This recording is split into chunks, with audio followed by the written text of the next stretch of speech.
भगवद्गीता आहे आपला पवित्र ग्रंथ, त्याला म्हटलं जातं भगवद्गीतेला, जी कुरुक्षेत्रावरती सांगितली. भगवद्गीता काय आपल्या घरात सांगितली? अजिबात नाही. पुढे मंगल कार्यालयात सांगितली? अजिबात नाही.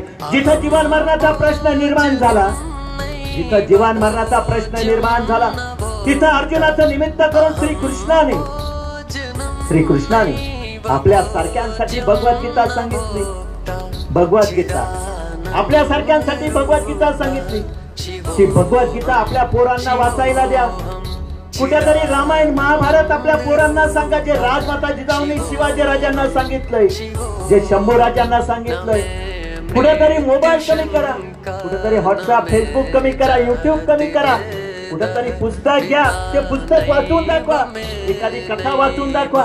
द्रोणाचार्यांची कथा वाचून दाखवा, एकलव्याची कथा वाचून दाखवा, अर्जुनाची कथा वाचून दाखवा, कृष्णाची कथा वाचून दाखवा.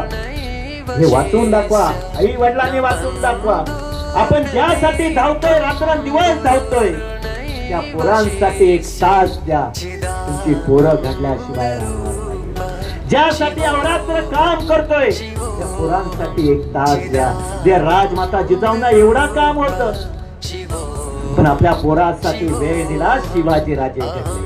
आपल्या नातवासाठी वेळ दिला शंभू राजे घडले. हेच करायचंय. एक दोर का बदल केला पाहिजे? शिवाजी राजांना एक सरदाराचा पोरगा होता. आई शरमात राहिले असते शिवाजी राजे. शंभू राजे एका राजाचे पुत्र होते. आई शरमात राहिले असते शंभू राजे. का वाटलं आपल्या उभ्या आयुष्याचं रणांगण करावं? असं का वाटलं? घरापेक्षा दारापेक्षा आपला त्या ठिकाणी आपला संसार म्हणजे हे स्वराज्य आहे, आपला संसार म्हणजे हे महाराष्ट्र आहे, असं का पिता पुत्रांना वाटलं?